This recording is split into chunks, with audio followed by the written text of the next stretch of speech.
Welcome to My Opinion here on My Opinion TV. Don't forget to like, share, subscribe, click the notification bell. So as soon as a video is released, you'll be one of the first to be notified. Upon the hearing of my voice this morning, we have much to give God thanks for. So many people went to bed last night with the dreams and aspiration of getting up this morning and are not numbered among the living.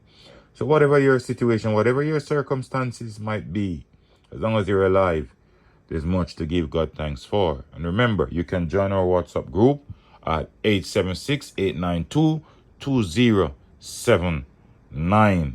That's 876-892-2079. It's posted on a screen, and we'll have our own chat over there. Now, breaking news this morning. For the last couple of days, it seems as if Jamaica is getting hot again. There was a little lull recently. Now it seems as if it's getting hot. 6 persons shot, 3 dead in Maverly. That's last night. 6 shot, 3 dead in Maverly. And another double murder yesterday in Westmoreland. And then the leaked voice notes of JAH. But first up, let's talk about what's taking place in Maverly. And according to the Observer, 6 persons were shot, 3 fatally, in a drive-by shooting on West Main Drive in Maverly, St. Andrew, Thursday night. It is understood that a number of people were gathered on the roadway when armed men traveling in a motorcar opened fire at them. According to Kirk Ricketts, head of the St. Andrew South Police Division, the incident happened at approximately 9 p.m. The scenes here was quite chaotic earlier. We know of at least 6 persons who would have been shot, 3 of which have since succumbed to their injuries, and so I can say the investigation has started, and we are hoping to get to the bottom of the most heinous crime very shortly. That's what Ricketts said. Ricketts went on to reveal that the police units were close by responding to the shooting and engaged a gunman in what he described as a high-speed gun battle. He said the car in which the alleged gunmen were traveling was later recovered abandoned in the St. Andrew North area. The occupants, he said, had escaped.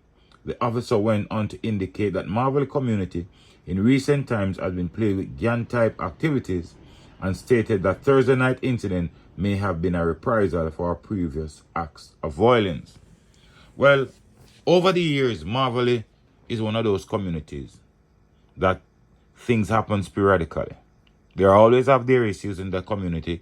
You might not hear it on the radio, you might not see it in the newspaper, you might not see it on social media, but they are always having their fair share of criminal activities. It's unfortunate that persons' lives have been lost like this. And ever since the Prime Minister freed the country of its curfew, more people are being killed because more people feel like it's time to go out.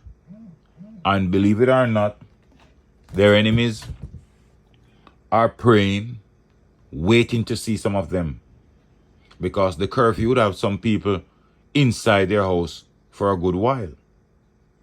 Now, also crashes have gone up because people believe that freedom means just let loose. Whatever might cause this incident, I hope the police have a lid on it. Police have a close ID on it. People in the community will try to give the police the requisite information. The police said they engaged a gunman in a high-speed chase. It's just a pity that the police didn't come out victorious on this case. But people's lives mean nothing to these criminals these days.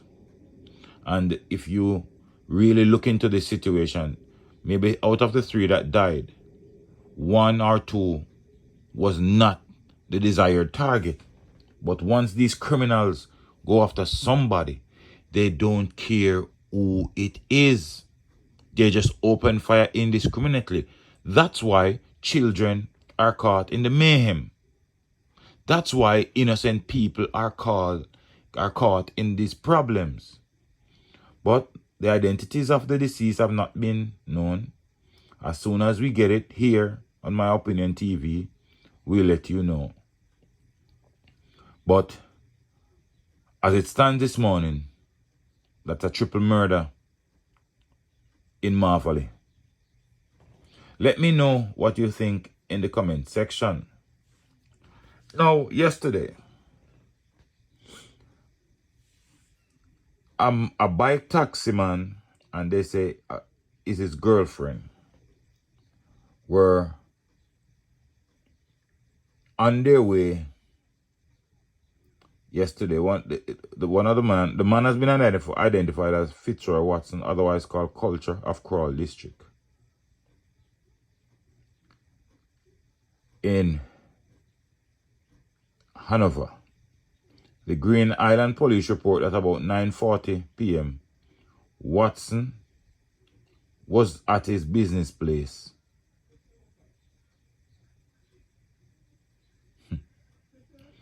Watson was at his business place when a white motor car drove up and two men armed with handguns and a rifle got out of the vehicle. The men reportedly entered the business place and began shooting. Watson was riddled with bullets. The shooters escaped in a waiting car. On Thursday, Watson's daughter, who was too grief-stricken to speak, was only able to say he's a good father before breaking down in tears.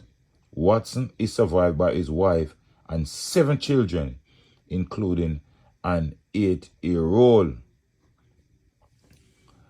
And yesterday, as I was telling you, the pregnant young lady, 24-year-old, was killed. Tassin Copeland was heading home from work on a bike driven by Dwayne Robinson when they were ambushed at about 11 p.m. by gunmen at a section of Nonpareil Main Road in Negril. Both were shot dead. Now, as I've always said, these criminals, they don't care. Once upon a time, women and children would never be a target. I don't believe this woman was a target. I feel like the taxi driver was the main target, but she's on the bike. So they don't spare nobody. They want no evidence, no witness. Dwayne Robinson, plying his bike taxi, was cut down. But Tassin Copeland, who we understand is 4 months pregnant, was also cut down with a hail of bullets.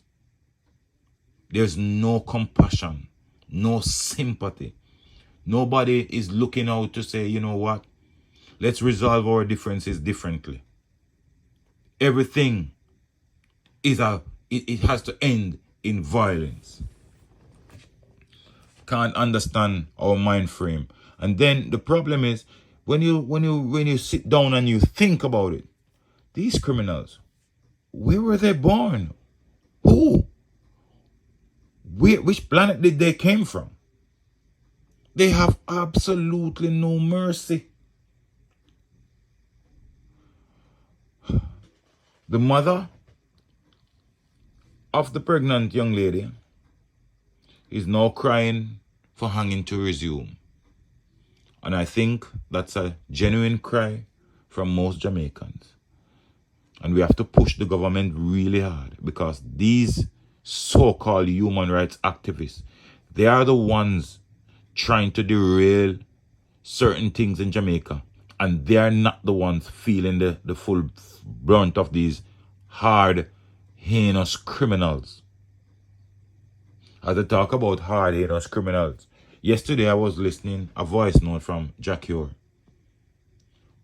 And JAH was lucky to get away with only 6 years behind bars, because that voice note that he sent clearly indicated he was premeditating murder of the producer in Amsterdam.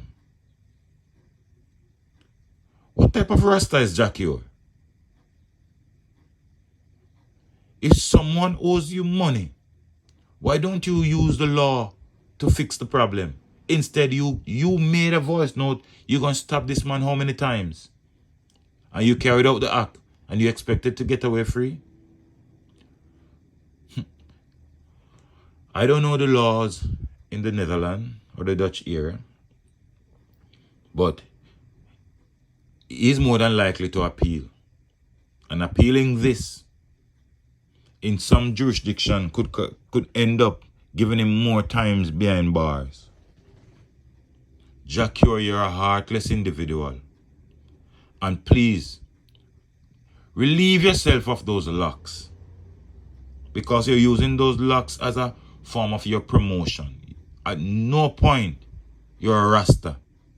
Your actions have indicated that you are far from being a Rasta man. You premeditated how you was going to do this, man. And as I said, you're lucky this morning in the Dutch prison. That is only 6 years you got. Let me know, my viewers and subscribers, what you think of all these atrocities taking place. Don't forget to like, share, subscribe, click notification bell. So as soon as a video is released, you'll be one of the first to be notified. Until next time, stay safe. Look out for a neighbor. Look out for a loved one. Look out for the children. And most of all, keep it locked on My Opinion TV.